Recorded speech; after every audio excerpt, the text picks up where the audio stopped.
Hi, I'm Dr. Scott Whittle. I'm a child psychiatrist. I've been working in mental health, substance use disorder treatment also for the last 30 years or so. Today I wanted to try and answer a couple of questions I get quite routinely. One of them comes up a lot. It's why me and providers like me frequently don't take insurance. It's almost more usual that we don't than we do. And there's a couple of very clear reasons why that is, and I think just people knowing why would be really helpful.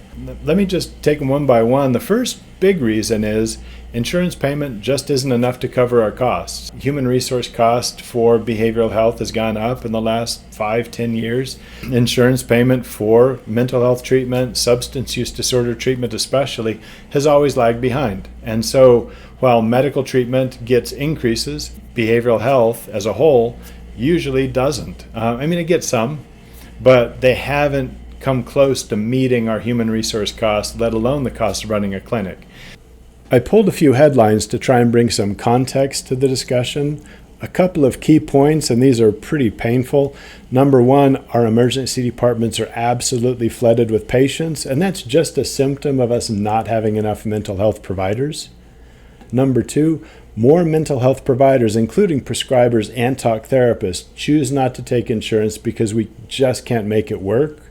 And then what I think is a really important point is mental health parity. That's significant legislation that was passed to try and bring some equity between general medical care and mental health treatment, was supposed to address some of these issues, but I think we're all aware that it really hasn't had much impact, if at all. And then most importantly, I think patients pay the price. If you try and use your insurance to go see a mental health provider, you can expect massive wait times and a really small pool of providers. If you were to take insurance, you would basically be contributing somewhere between 20 to 30% of your income just to the insurance company because their payment is so low. And so financially, it's really difficult to take insurance. What most of us end up doing is we end up practicing outside of insurance and then provide a document called a super bill to patients who can then take that bill to their insurance company and see if they can use that bill to use their insurance benefit, which covers a portion of what it costs to see a provider like me, and try and compromise the best we can in that way. That way the family gets the benefit of the insurance, the individual can use their insurance where possible, but I don't have to subsidize the insurance company on the back of my practice or my clinic or whoever I'm working with. Who does hire a psychiatrist? A lot of places would like to because there's a massive need for mental health treatment and substance use disorder treatment out there.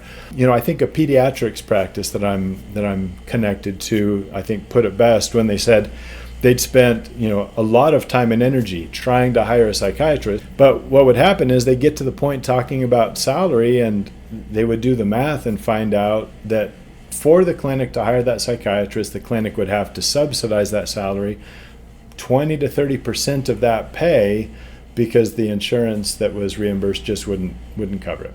That's about as clear as you can get. I have a couple of ideas why that exists. Number one, there's just stigma about mental health in general, substance use disorder as well, that insurance companies just don't feel the pressure to increase reimbursement to be able to, provide a better service to their members. And so as long as they can get away with it, I assume they will. If somebody who works in insurance has a different point of view, and I was working as an executive within an insurance company, what I would hear routinely is, yeah, we plan to increase those rates anytime now. And that time would come and it'd be tiny little increases that were nowhere near what was necessary to make an actual impact. Little changes that probably were meant to at least not be completely unresponsive. Maybe that's the best way I can put it. That's why I think this exists. It probably relates to that stigma. If you have thoughts of your own or have experienced things that maybe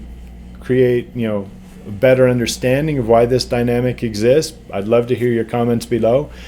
Please, if you like having this kind of question answered, please like the video, help me with the algorithm, and please subscribe. I have other questions that I'd like to answer and create maybe a good discussion here. Thank you so much. I appreciate you joining me.